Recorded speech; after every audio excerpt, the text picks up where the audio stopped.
Hello everyone and welcome to Bitning. साथ में मिलकर शुरू करते हैं जिंदगी की दूसरी इनिंग।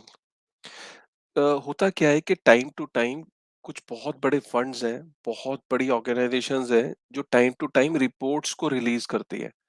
और वो रिपोर्ट्स को ना इंडस्ट्री के ऊपर वो एक डेटा पब्लिश करती है। वो अगर वो डेटा हमें पता लग जाए, मैंने पास्ट में भी कुछ वीडियोस बनाए हैं जब कोई ऐसी इंपॉर्टेंट रिपोर्ट आती है। अब रिसेंटली एक ऐसी इंपॉर्टेंट रिपोर्ट आई है जिसको मुझे लगा कि एक वीडियो बनाना चाहिए। अफोर्ड ही नहीं कर सकते आप ये रिपोर्ट मिस करना। अगर आपको पूरा वीडियो नहीं देखा है तो फास्ट मोड में आप वीडियो को ज़रूर देखना, लेकिन देखना ज़रूर यार। क्योंकि जितनी ज़्यादा अगर समझ हमें होगी ना इंडस्ट्री की, उतना ही ज़्यादा बेहतर हम डिसीजन ले पाएँगे, है ना? उतनी ज़्यादा हमारे अंदर कॉन्फिडेंस होगा कि अच्छा एक्चुअली इंडस्ट्री में हो क्या रहा है। अब जिस रिपोर्ट की मैं बात कर रहा हूँ वो है A16Z, जो क्रिप्टो एक फंड है, उन्होंने ये रिपोर्ट जारी करी है। और ये A16Z का जो फंड है, ये दुनिया की जितनी भी बेस्ट वेब3 की कंपनीज़ हैं, उनके अंदर ये लोग इन्वेस्टेड हैं। इनकी ये क्वार्टरली एक रिपोर्ट आती है। A16Z करके जो वेब3 की जो रिपोर्ट आई है, इसे डेफ़िनेटली आपको समझना चाहिए। अब क्योंकि आपके पास वो समय तो होता नहीं है, तो मुझे ऐसा लगा कि क्यों ना मैं इसको वीडियो फ़ॉर्म में एक जो समराइज़्ड फ़ॉर्म में मैं इसको कन्वर्ट कर देता हूँ, ताकि आपको पूरी जानकारी मिल जाए रिपोर्ट के बारे में। तो चलो शुरू करते हैं हमेशा की तरह। और मैं हमेशा की तरह स्क्रीन को शेयर करता हूँ और उससे एक आपको आइडिया लग जाएगा कि रिपोर्ट के अंदर क्या क्या चीज़ शेयर की गई है। राइट, तो ये रही मेरी स्क्रीन, ये रही A16Z क्रिप्टो रिपोर्ट। ठीक है। अब A16Z क्रिप्टो कंपनी के बारे में समझ लेते हैं। तो बेसिकली क्या है कि A16Z, मैंने जैसे आपको बताया, है क्रिप्टो फंड है जो कि वेब3 के अंदर जितनी भी स्टार्टअप्स हैं, जो वेब3 के अंदर जितनी भी कंपनीज हैं, उनके अंदर ये इन्वेस्ट करता है। अगर मैं इनके आपको पोर्टफोलियो के बारे में बताऊं तो आप देखोगे कि कौन कौन सी कंपनीज है। जैसे कि यहाँ पे आप देख रहे हो DYDX, आरवीव का नाम आपने सुना है, आवालांच का नाम आपने सुना है, CoinSwitch, Kuber, Coinbase, MakerDAO, जिनके आपने ओपन सी का आपने नाम सुना है, यूनिस्वैप का आपने नाम सुना है, युगा लैब्स का आपने नाम सुना है, जो कि बोर्ड आईपी आर्ट के पीछे जो कंपनी है। तो इससे ये पता लगता है कि शायद ही ऐसी कोई वेब3 की कंपनी है और जो पॉपुलर है और उसके अंदर ये कंपनी जो है ये इन्वेस्टेड नहीं है। तो इसलिए इनकी रिपोर्ट की बहुत बड़ी मान्यता हो जाती है। ठीक है, तो अब चलो हम रिपोर्ट को स्टडी करते हैं कि इनकी रिपोर्ट कह क्या रही है। सबसे पहले रिपोर्ट की शुरुआत पे इन्होंने बेसिकली वेब3 के बारे में बताया कि वेब3 है क्या। तो इन्होंने बताया कि वेब1 जो है वो 1990 से 2005 तक था। और जो वेब 2 था वो 2005 से 2020 तक था। और 2020 ऑनवर्ड्स हम लोग ये देख रहे हैं कि जो करंट एरा हम देख रहे हैं, जो ये थर्ड एरा ऑफ जो इंटरनेट देख रहे हैं, वो वेब 3 है। ठीक है, जिसके अंदर डिसेंट्रलाइजेशन, कम्युनिटी, गवर्नेंस और इन सब का कॉम्बिनेशन मिला के जो है वो वेब 3 है। ठीक है, इसको इन्होंने आगे और इसको एक्सप्लेन करने की कोशिश करी। तो इन्होंने ये कहा कि जो करंट वेब 2 है, जो हमारा करंट इंटरनेट है, अगर उसके अंदर हम देखें तो एक तरीके की ओलिगोपोली है।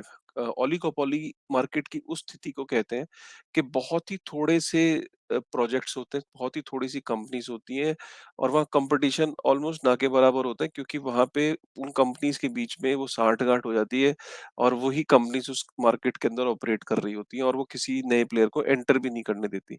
तो ये एक तरीके की ओलिगोपोली की ही सिचुएशन है इस वक़्त। और इस वक़्त अगर दूसरी जो स्थिति है इंटरनेट की, वो डिजिटल ऑथोरिटेरियनिज़्म, बेसिकली के जैसे चाइना के अंदर हमने देखा कि ये वाली ऐप यूज़ होगी, ये नहीं होगी, ये वाली को निकाल दो, इस वाली को अलाउ कर दिया। मेरे यहाँ पे बने हुए फेसबुक मेरा बना हुआ होगा, व्हाट्सएप मेरे खुद का होगा। तो इस तरह का डिजिटल ऑथोरिटेरियनिज़्म जिसे कहते हैं, वो अपने सिटीज़न्स पे हमने देखा कि आज के इंटरनेट की एरा में थोपा गया है। तो ये आज के इंटरनेट की स्थिति है। और ये भी बताया गया कि अगर आप इस चार्ट के थ्रू देखें कि वेब 2 के अंदर जैसे-जैसे कंपनी स्टार्टिंग में आई, तो वो अट्रैक्टिव थी और उन्होंने अट्रैक्ट किया। जैसे-जैसे वो टाइम बीतता गया, तो उन्होंने एक्सट्रैक्ट किया। तो शुरू में उन्होंने अट्रैक्ट किया, बाद में उन्होंने जैसे टाइम बीता तो एक्सट्रैक्ट किया। एक्सट्रैक्ट क्या किया? जैसे पर्सनल डेटा उन्होंने काफ़ी सारा एक्सट्रैक्ट किया, जैसे-जैसे वो बड़ी होती चली गई। और शुरू में वो कोऑपरेटिव थी और जैसे-जैसे टाइम बीतता गया तो वो कम्पीट करने लगी आपस में। तो वेब 1, वेब 2, वेब 3 को एक चार्ट के थ्रू भी एक्सप्लेन करा। उसके अंदर आप देखो तो वेब 1 जो था वो सिर्फ़ रीड ओनली इंटरनेट था। आप सिर्फ़ उस पे पढ़ सकते थे, आपकी स्क्रीन पे कुछ पेजेज़ डाउनलोड होते थे, वो बड़े धीरे-धीरे करके आप उनके साथ इंटरैक्ट नहीं कर सकते थे, कुछ चीज़ टाइप नहीं कर सकते थे, कुछ उनके साथ आप टू वे कम्युनिकेट नहीं कर सकते थे। आपको सिर्फ़ जो वो पेज दिखा रहा है, आप वो पढ़ सकते थे। वेब 2 जब आया तो वेब 2 के अंदर अब आप कमेंट कर सकते थे, लाइक कर सकते थे, किसी के पोस्ट कर सकते थे। आप अपना अकाउंट क्रिएट करके एक तरीके के अपने ब्लॉग्स भी लिख सकते थे। तो वेब 2 ने आपको रीड करने का मौका भी दिया और राइट करने का मौका भी दिया। और वेब 3 के अंदर आपका रीड भी कर सकते हैं, राइट भी कर सकते हैं और अब आप ओन भी कर सकते हैं। तो बेसिकली जब आप इंटरनेट के को कैसे ओन करते हो? क्योंकि जो नेक्स्ट लेवल ऑफ इंटरनेट है, नेक्स्ट एरा ऑफ इंटरनेट है जैसे कि इथेरियम है। आप इथेरियम के ऊपर जितनी भी एप्लीकेशंस बन रही हैं, तो इथेरियम के एप्लीकेशंस जो है वो इथेरियम के नेटिव टोकन को यूज़ करेंगे अगर उनको एप्लीकेशंस को उस पे बनना है। तो वो जो इथेरियम का जो नेटिव टोकन है, आप उसको ओन कर सकते हो। अगर आपके पास इथेरियम है, तो आपके पास एक अंश है इथेरियम के प्रोटोकॉल का। तो जैसे-जैसे इथेरियम ग्रो करेगा, वैसे-वैसे आपके पास जो अंश है, जो आप होल्ड करते हो, ओन करते हो, वो भी ग्रो करेगा। तो आप बेसिकली इंटरनेट को ओन कर सकते हो आज के दौर में। क्या ये पहले पॉसिबल था? नहीं पॉसिबल था, ठीक है ना? अ, आगे चलते या और बताने की कोशिश करी कि वेब 3 क्या करता है कि इसको डायग्राम में बताने की कोशिश करी कि यहाँ सिंगल पॉइंट ऑफ फेलियर होता है वेब 2 के अंदर, वेब 1 के अंदर, वेब 2 के अंदर और वेब 3 के अंदर जो रेज़िलिएंट होता है बेसिकली यहाँ सिंगल पॉइंट ऑफ फेलियर नहीं, अगर ये फेल हो गया तो बाकी पॉइंट्स हैं, ये फेल हो गया तो ये चल जाएगा, ये फेल हो गया तो ये चल जाएगा। तो ये बेसिकली ये पूरी तरीके से जो नेटवर्क है डिसेंट्रलाइज़ है, डिस्ट्रीब्यूटेड है, कहीं पे भी किसी एक के फेल होने से पूरा नेटवर्क फेल नहीं हो सकता। यहाँ आप देखो अगर ये सेंटर पॉइंट ऑफ फेलियर का मतलब ये होता है कि अगर ये पॉइंट फेल हो जाए तो बाकी सारे अपने आप इससे लिंक्ड हैं और ये बाकी सारे के सारे फेल हो जाएँगे, ठीक है? तो ये यहाँ पे डिफरेंस बताने की कोशिश करी और आगे चलते हैं तो जो इम्पोर्टेंट एस्पेक्ट है अब लेयर 1 ब्लॉकचेन को इन्होंने अपनी रिपोर्ट में कवर किया। इनका ये कहना है कि जैसे-जैसे विद टाइम लेयर 1 जैसे पहले इथेरियम था, इथेरियम के आने के बाद काफ़ी सारी जो है वो दुनिया जो है वो वेब 3 जो है वो मल्टी चेन है, ठीक है?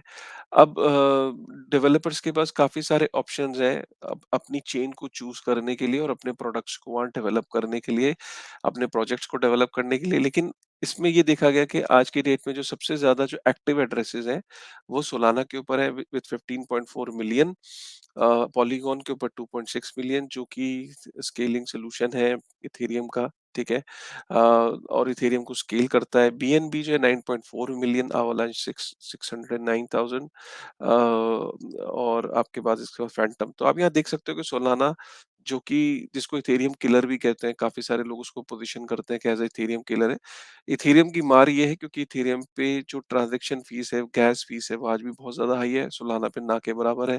तो इसलिए सोलाना पे एक्टिव एड्रेसेस में बढ़ोतरी हुई है और अगर हम एक्टिव एड्रेस डेली ट्रांज़ैक्शन की बात करें तो 1.1 मिलियन डेली ट्रांज़ैक्शन अगर इथेरियम पे है, तो सोलाना पे 15.3 मिलियन डेली ट्रांज़ैक्शन है और पॉलीगॉन पे 3.4 मिलियन, बीएनबी पे 5 मिलियन। तो यहाँ ये बताता है कि किस तरीके से L1 जो लेयर 1 ब्लॉकचेन्स है वो आपस में कम्पीट कर रही हैं। लेकिन मज़े की बात ये है कि डिस्पाइट द फैक्ट कि इथेरियम पे इतनी ज़्यादा गैस फ़ीस है, फिर भी लोग वहाँ गैस फ़ीस पे करने के लिए तैयार हैं। और आप ये देख सकते हो कि क्लोज़ टू 15 मिलियन जो है वो गैस फ़ीस यहाँ पे स्पेंड हो चुकी है इथेरियम में। तो जो ब्लॉक स्पेस के लिए आज भी फाइट है।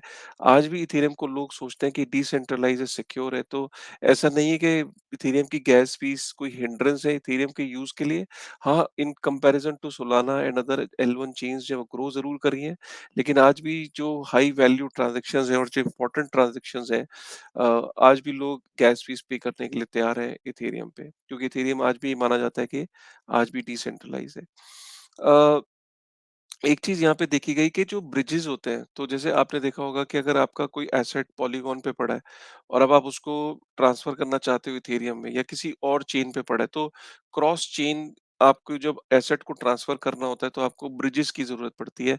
तो अगर हम देखें तो top Ethereum bridge by total volume में अवालांच नंबर 1 है, नंबर 2 पे पॉलीगॉन है, नंबर 3 पे फैंटम है। और अगर आप टोटल डिपॉजिटर के पॉइंट ऑफ व्यू से देखो तो polygon plasma is the number 1 and polygon POS is the number 2 bridge, number 3 पे एक्सी इन्फिनिटी। तो यहाँ से आपके ब्रिजेस के बारे में पता लगता है। उसके बाद ये भी पता लगता है कि इथेरियम आज भी सबसे ज़्यादा पॉपुलर प्लेटफ़ॉर्म है, अगर डेवलपर को जो अट्रैक्ट करता है, आज भी इथेरियम के ऊपर सबसे ज़्यादा डेवलपर है, 4,000 से के आसपास जो है मंथली एक्टिव डेवलपर हैं। वही अगर मैं सोलाना पे देखूँ तो 1,000 से नीचे है और बिटकॉइन के ऊपर भी 500 के करीब डेवलपर है। तो आज भी जो डेवलपर्स के लिए जो को सबसे ज़्यादा अट्रैक्ट करती है, वो इथेरियम की चेन करती है। अगर हम लेयर 2 स्केलिंग सॉल्यूशंस की बात करें, लेयर 2 स्केलिंग सॉल्यूशन का मतलब होता है कि वो जो लेयर 1 है जैसे कि इथेरियम है, उसको स्केल करने के लिए उसकी एक्सटेंशंस होती हैं और बेसिकली जो ट्रांज़ैक्शंस हो रही हैं, वो सारी लेयर 2 के ऊपर हो रही है। तो लेयर 1 ये है, लेयर 2 ये है, लेयर 2 के ऊपर ट्रांज़ैक्शंस हो रही है, लेकिन जो सिक्योरिटी है, वो इनहेरिट कर रहे हैं लेयर 1 से। तो लेयर 1 की सिक्योरिटी, लेयर 1 पे ट्रांज़ैक्शन फाइनली सेटल हो रही है, लेकिन जो ट्रैफ़िक है, जो ट्रांज़ैक्शंस है, वो उसके ऊपर हो रही है। तो इसमें काफ़ी सारे प्लेयर्स हैं, इसमें आपका optimistic rollup, zero knowledge rollups, Optimism, Arbitrum, ZK Sync, StarkNet, Aztec. इसमें जो सबसे ज़्यादा जो लीड कर रहा है, वो ऑप्टिमिस्टिक रोल-अप जो है, are the most popular L2 technology today. तो अगर आप ये ग्राफ के अंदर देखें, तो सबसे बड़ा जो शेयर है, वो ऑप्टिमिस्टिक रोल-अप का है। उसके बाद जो कैच अप कर रहा है, वो ज़ीके रोल-अप्स जो है, वो कैच अप कर रहा है। So, I think in going forward in future, it will be interesting to see the fight between ZK rollups and optimistic rollups. अगर हम यहाँ पे बात करें L2 rollups पे फॉर इथेरियम सिक्योरिटी, तो इथेरियम, क्योंकि इथेरियम की जो सिक्योरिटी है, राइट, तो इथेरियम की जितनी भी गैस फीस आज के डेट में गैस फीस के अंदर जो 1.5% जो शेयर है वो L2 रोलअप्स का है, बिकॉज L2 रोलअप्स जो है वो सिक्योरिटी आज भी इथेरियम से ड्राइव करती हैं। तो गैस फीस के अंदर जो पेमेंट्स हैं जो अलग अलग L2 से रिसीव होती है, जनरेट होती है, तो उसमें आर्बिट्रम में 44.5%, डीवाईडी डीएक्स 25.4%। तो ये यहाँ पे अलग अलग शेयर है। टोटल 1.5% जो इथेरियम में टोटल गैस फीस जो जनरेट होती है, उसमें लेयर 2 का 1.5% का शेयर है। Layer 2 roll-ups are competing hard against each other to bring transaction fees down। आप यहाँ देख सकते हो कि किस तरीके से आपस में कंपटीशन है और यहाँ पे ये कंपैरेटिव एनालिसिस है अलग-अलग लेयर 2 सॉल्यूशंस का कि किसके कितना क्या प्राइसिंग है, राइट? डीफाई डीफाई सेक्टर में बहुत तेजी से ग्रोथ हुई है। उसकी डीफाई का जो मेजर पोटेंशियल है, वो है जो दुनिया भर में लोग अनबैंक्ड हैं, उन तक बैंकिंग, उनको फाइनेंशियल सिस्टम इंक्लूड करना। अगर आप देखो टोटल दुनिया में 1.7 बिलियन लोग हैं जो कि अनबैंक्ड है, लेकिन इन 1.7 बिलियन में से 1 बिलियन के पास स्मार्टफ़ोन है और 480 मिलियन के पास इंटरनेट है। तो ह्यूज पोटेंशियल है कि 1.7 बिलियन में से एटलीस्ट जो 1 बिलियन लोग हैं, जिनके पास स्मार्टफ़ोन है, उन तक पहुँचा जा सकता है, उनको फाइनेंशियल सिस्टम में इंक्लूड किया जा सकता है। और ऐसे ही 480 मिलियन ये तो रेडीमेड यूज़र्स हैं, जो अनबैंक्ड हैं, जिनके पास इंटरनेट भी है, तो अगर इन तक जो है वो डीफाई के थ्रू, क्रिप्टो के थ्रू पहुँचा जा सकता है। यही नहीं, इनफैक्ट जो टोटल दुनिया में 650 बिलियन ग्लोबल रेमिटेंस के थ्रू पैसा इधर से उधर ट्रांसफर होता है, जो लोग अपने घरों में ट्रांसफर करते हैं, दूसरे जगह पे काम कर रहे होते हैं। टोटल 6% का जो एवरेज एक कॉस्ट लगता है 650 बिलियन को ट्रांसफर करने में। तो ये बड़ा इंपॉर्टेंट है, डीफाई एक बड़ा मेजर रोल प्ले कर सकता है। डीफाई 2 साल पहले ऑलमोस्ट इसकी वैल्यू 0 होती थी। आज की डेट में अगर आप देखो तो डीफाई जो है वो क्लोज टू 250 बिलियन, 260 बिलियन तक इसकी टोटल वैल्यू लॉक हो गई थी। डीफाई इथेरियम के ऊपर सबसे बड़ा है। बाकी चेन्स जो है वो इथेरियम के ऊपर बड़े का इन द सेंस कि सबसे ज़्यादा जो टोटल वैल्यू लॉक्ड है, वो आज भी इथेरियम पे है और बाकी चेन्स पे ये आज भी छोटी है, लेकिन बीएनबी इसमें लीड कर रहा है और बाकियों में कंपटीशन, लेकिन बाय फार जो लीडर है वो इथेरियम है।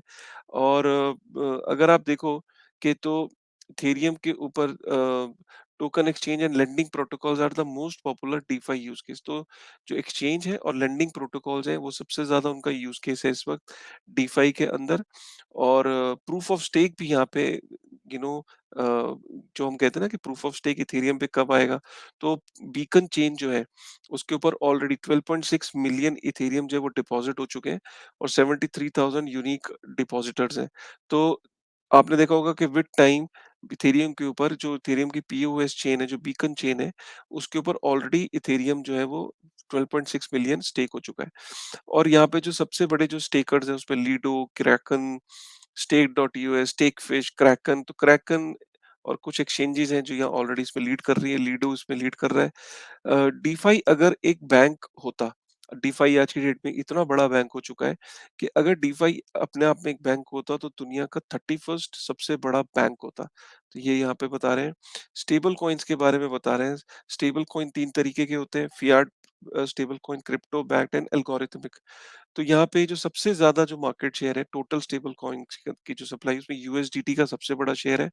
और उसके बाद आपका यूएसडीसी, और फिर आपका पीयूएसडी और आपका डाई। लूना हम सब जानते हैं कि लूना कहीं न कहीं फेल हो चुका है। लूना यूएसटी हमारा फेल हो चुका है। तो अब जो मेजर स्टेबल कॉइन्स हैं उसमें यूएसडीटी, यूएसडीसी, बीयूएसडी, ये तीनों सेंट्रलाइज्ड स्टेबल कॉइन है, और डाई जो है वो डिसेंट्रलाइज्ड स्टेबल कॉइन है। और on chain velocity, that is rate of turnover for today's top stable coin, varies drastically. तो ये ऑन चेन है कि इस टाइम ऑन चेन जो ट्रांजैक्शन वॉल्यूम है वो ज़्यादा किस में एक्शन है, तो आप देख सकते हो डाई की डिमांड जो है वो दिन प्रतिदिन बढ़ रही है। क्योंकि डाई जो है वो डीफाई के अंदर भी यूज होता है। उस और उसके बाद आप stable coins represent just a tiny fraction of world money supply. अब आपको देख रहे होगे कि स्टेबल कॉइन्स कितना बड़ा हो चुका है। आप देखो तो क्या, अगर दुनिया भर की जो मनी सप्लाई है, United State, euro, China, Japan, इन लोगों की यहाँ पे टोटल जो मनी सप्लाई है, वो यहाँ पे उसके कंपैरिजन में देखें तो स्टेबल कॉइन 12वें 13वें नंबर पे आता है। अगर स्टेबल कॉइन कंट्री होती, सारे स्टेबल कॉइन मिला के अगर कंट्री फॉर्म कर ले, तो 12वीं 13वीं सबसे बड़ी कंट्री होती in terms of money supply. NFTs की हम बात करें तो एनएफटीज के अंदर वेरियस कैटेगरीज हैं, बट जो सबसे मेजर कैटेगरीज है वो इस टाइम 5 है। उसमें प्रोफाइल पिक्चर्स, ये सबसे बड़ी कैटेगरी है। Art and music, gaming, utility, जैसे कि बेनिफिट्स, रिवॉर्ड और मेंबरशिप, वर्चुअल वर्ल्ड। तो ये 5 कैटेगरीज में एनएफटी सबसे ज्यादा सेल हो रही है। और एनएफटीज के अंदर मार्केट अडॉप्शन बहुत तेजी से बढ़ रहा है, एंड मेन स्ट्रीम अडॉप्शन भी बढ़ रही है।